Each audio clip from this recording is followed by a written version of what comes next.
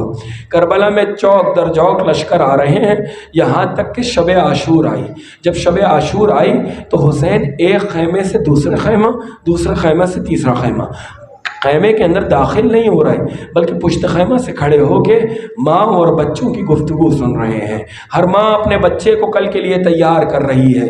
ہر ماں یہ کہہ رہی ہے کہ بیٹا کل جب صبح کا سورج نمودار ہو تو تمہیں سب سے پہلے آقا حسین پہ اپنی جان کو قربان کرنا ہے۔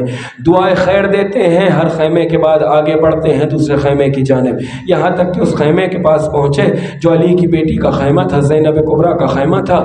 دونوں بچے اون و محمد ساتھ ہیں اور ماں جو ہے وہ دونوں بیٹوں کے زلفوں پر ہاتھ پھیرتی جاتی ہے اور کہتی جاتی ہے، اونو محمد تم نے زینب کا دودھ پیا ہے، تم جعفر طیار کے پوتے ہو، علی کے نواسے ہو، خبردار ایسا نہ ہو کہ کل صبح کا سورج نمودار ہو جائے اور تم لوگ خیموں میں موجود ہو۔ کل سب سے پہلے جانا اور اپنے آموں پر، اپنے ماموں پر جان کو قربان کر دینا۔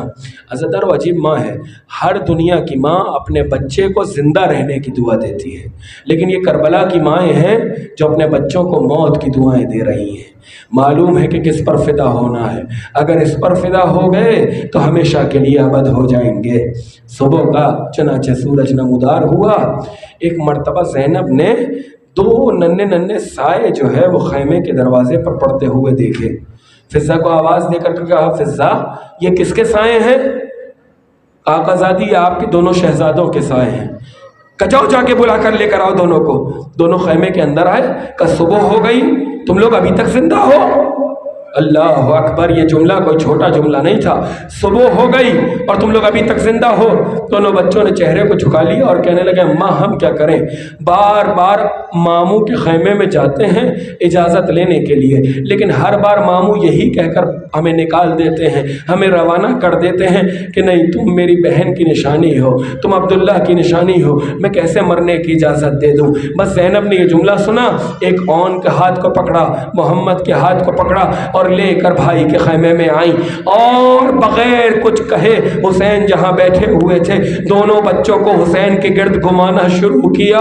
جب 7 چکر مکمل ہو گئے تو حسین نے پوچھا زینب یہ کیا کیا؟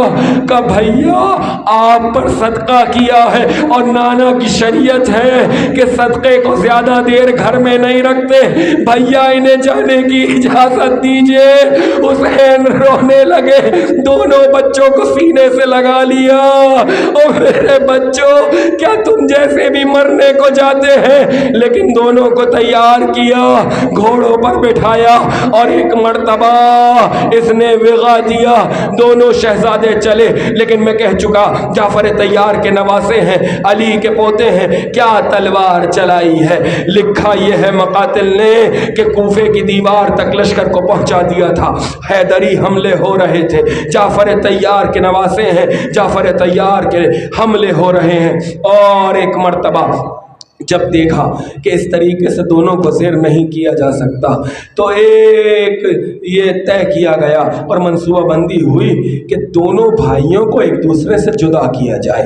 جب جدا کر لیا جائے گا تو ان کو گرانے میں آسانی ہو جائے گی، ان کو مارنے میں آسانی ہو جائے گی۔ مکر و فریب سے دونوں بھائیوں کو ایک دوسرے سے جدا کیا گیا۔ اون الگ ہوئے، محمد الگ ہوئے، لیکن ابھی بھی تلوار چلا رہے ہیں۔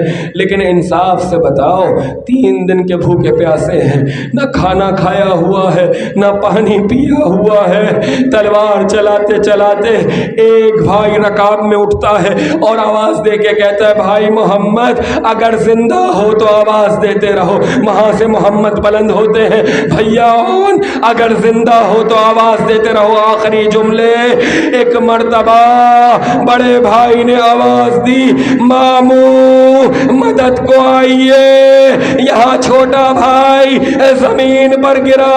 حسین نے گھوڑے کو دوڑایا، عباس نے گھوڑے کو دوڑایا۔ آخری جملہ دونوں کی میتیں لا کے زینب کے خیمے میں رکھا۔ لکھا ہے دونوں کے درمیان تھوڑی سی جگہ چھٹی ہوئی تھی، زینب کبریٰ آئی، دونوں کے درمیان بیٹھی اور اپنا سر سجدے میں رکھ دیا۔ پالنے والے تیرا شکریہ، تو نے زینب کی قربانی کو قبول۔